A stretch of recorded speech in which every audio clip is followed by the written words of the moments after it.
But those in the opposition still say a lot of things about you. Let me tell you some of the things they said. They say you awarded the most expensive contract in Nigeria, 5-kilometer Port Harcourt Road, Abia, for 32 billion to Julius Berger, chaired by your friend. These are kind of the things they say in the opposition about you. Also hear one of it. They say you abandoned the new government house, that nothing was wrong with it, and we are right here in your village. They also talked about the fact that, you were trying to take glory for the geometric power company, when that, contrary to your public boast, that Abia is not even enjoying 24/7 power supply and the residents. And they also went ahead, to say that you abandoned the multi-specialist hospital that was done by your predecessor. So these are some of the things they say about you. I mean, what do you say to all of these things? Well, the opposition will find something to say. Even if God was to come down to govern the state, the opposition will have something to say. So I think they are busy looking for things to say. All the issues you've mentioned are non-issues to Abia people. Geometric, of course I told the story of geometric. And I encountered geometric in my banking days. When Professor Barton Naji came to me, a bit frustrated. And this was several years ago. I was executive director in First Bank. I believe that was 2009, 2010. Yeah. Just before I left First Bank. And I packaged a facility to help him rescue the geometric project, because the bank, coincidentally, that was funding the project at that time, stopped because of the global economic crisis. And that bank was Diamond Bank, where I had to go 1 year after. And they packaged, if I recall, about $80 million facility. Got the approval, but he couldn't draw because the bank at that time felt that the person that understood the project was leaving, and that was me. And as I left, he came back to me in Diamond Bank. And we sat down and provided all the facilities that he required to complete the project. In fact, we completed the project before I left the bank in 2014. But one problem after another. I believe that the way God wanted it. What about the Julius Berger contract, that I talked about, that they said you gave to your friend? It's a joke. Julius Berger is my friend. Yeah, they said you gave it to your friend. Who is my friend? These are some of the things the opposition. Okay, so let me. We'll always say, so you know what will happen? Yeah. I'd like you to go to Port Harcourt Road after this interview. Talk to people. That road had been abandoned for over 30 years. Nobody could fix it, except Julius Berger. And everybody knows. So if you go to Abia and make this allegation, you probably not come back. I'm a journalist. I just asked the question. No. So what it is is that it's not 5.8 kilometers. It's a dual carriageway. It is something else, and I would like you to just go there. So the allegation of the so-called opposition, because they couldn't fix it. So somebody has come to fix it. And every other person is very happy. And Julius Berger is handing over the project to me next week. And How much is the project cost? It has gone beyond the 30 billion. So it's actually somewhere about 36.5 billion now. Yeah, that's what it is. And it's good use of money. Absolutely. It's one of the most important parts of the Southeast, not just Abia. Okay, so virtually everything is made on Port Harcourt Road. It's a very long stretch of road. Right. I would like you to see. No, I saw part of it while we were, coming here. No, you've not gone to Abia. No, I've not gone to Abia. Port Harcourt Road is inside Abia, not Abia Port Harcourt Road. Okay. There's a Port Harcourt Road in Abia. Okay. That takes you from inside town all the way to the expressway. Okay. Okay, so, and everybody is happy. Even the opposition is happy. Okay. What are you doing as regards to... Okay, you also talked about government house. Yeah, government house, yeah, Yes. and the specialist hospital. Okay. Yeah. So what happened was that my predecessor commissioned an uncompleted building on the 28th of May. Uncompleted building? Uncompleted building on the 28th of May. I would also like you to see it. My people will take you to it. So, and it is supposed to be new government house. So what did he do?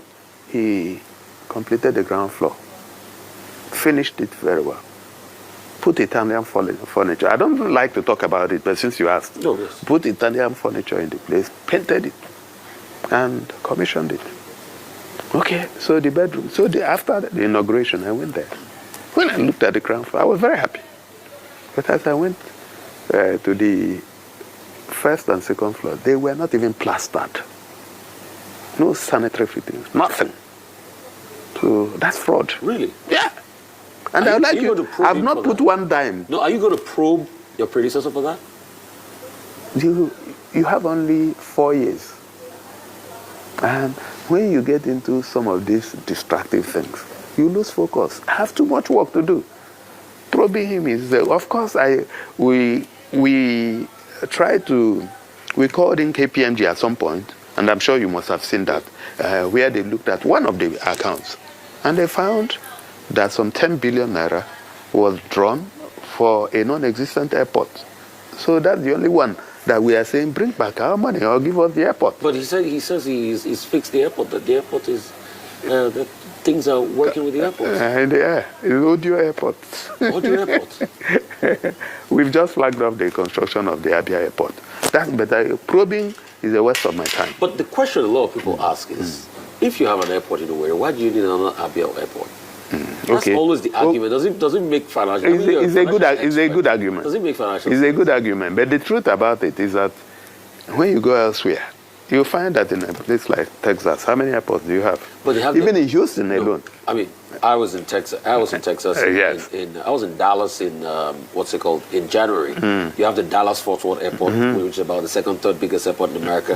Then you have other airports around. Yes, you have Houston, Hobby. You have Intercontinental. You have the economic activity to carry. Yeah. I just came in from DC. There was Dulles. There was Ronald Reagan. There was Baltimore. We are thinking for the future. But let me tell you something. You don't have the funds. No, let me tell you. The airport. You still have to borrow money. Why are you building it? The airport is not mine. It's a federal government project. Okay. Who's funding the federal government? Federal government. Okay, so let me explain how it happened. Yeah. So the federal government came up to say it wanted to build a few airports, I think 4 or 5. And Abia was one of them. Okay? And it was not going to be an airport, it was an airstrip that they planned. So and I went and met the president. And I said, Mr. President, the difference between an airport and an airstrip is the wrong way. So if you are going to do an airstrip in Abia, can I partner with you and make it a full-fledged airport? And he said, oh, there's no problem with that. I should go and meet the Honorable Minister for Aviation, Festus Keyamo. And I went and met him, and he didn't have a problem with that. So, and we sat down. You bring your own money. We bring our counterpart for them. How much are you putting into it? I'm not sure yet. But our contribution is now the wrong way. How much is the federal government putting into this? Not sure yet, too. Work is still going on. So it's still in the ideation stage of the project? No, we have flagged off, but then a lot of work is still going on. But the money you will put into it, where is it going to come from? You have to borrow. Because the state does not have this, the you just sit down. I know you are in the private sector. Yeah, not just in the private sector. Yeah, you know how to risk capital. You are going into my territory. Just leave that area for me. It's my trade secret, money. I know. Yeah.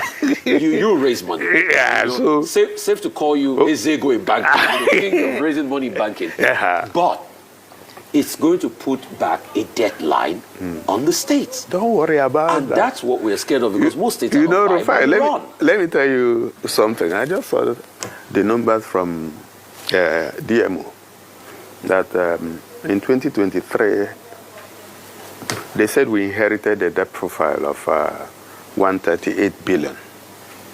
But that's at the end of last year that we reduced it to 66 billion. We've not borrowed one time. So how did you clear it? How did you not borrow? Trade secrets. You need, no, you want to, tell us about it. No, you have to consult me and pay me some money for me to tell you. Should I turn off the camera? No, you pay me first. Okay, so... But the thing about money, let me tell you. The opposition keeps saying, you are borrowing. That it's a. That and then they come with the facts now. Borrowing. Who did I borrow? Did I borrow from them? If I borrowed from a bank, it will be clear. DMO will tell you. But I will. Okay, so let me also figures of the airport. Let me also go back. Yes. And let you know that by the time we looked at the books and the numbers, we found that it was actually 192 billion. That my predecessor handed over to me as debt. How much did it 192 for you in the coffers? How much did it leave as money on ground for you to run? So if you have money in the coffers, you wouldn't be owing. So we had netted. We had netted off. No, if you net off what is left in the coffers, we had a debt profile of 192 billion. So he left nothing? Absolutely nothing. He left nothing in the coffers? Nothing. So when you say, you need to understand. I can leave 100 naira in one account, and I'm owing 100 naira in another account. No, listen, that's how it makes sense. Yeah. Because when you say how much did he leave, you are owing money and you are leaving money.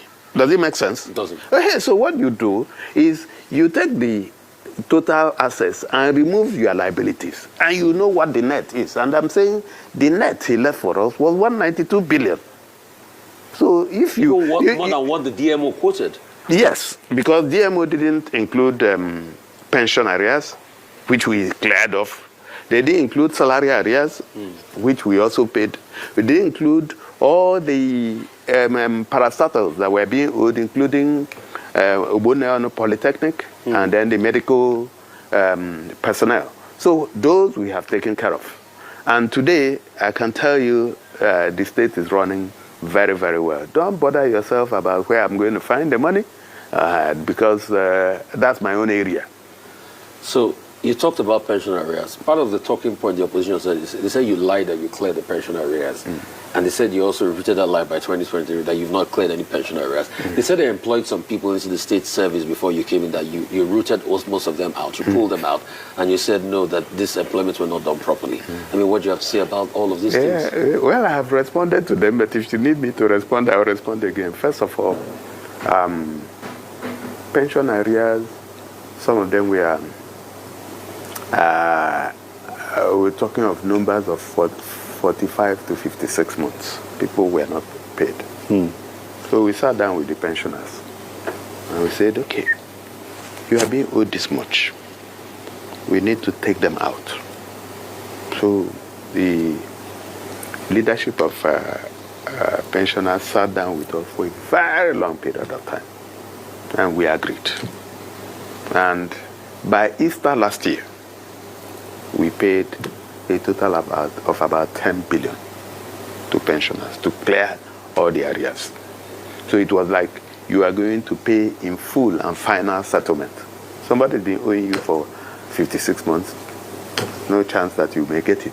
But I said, I didn't need it. I need this money in your hands. So if you were here, or if you watched, you found that the pensioners organized a Thanksgiving service. A lot of them were very happy. Okay. Prudence. Okay, so one of the easiest things for me to do would have been to start building a new government house. It's not like it's very comfortable.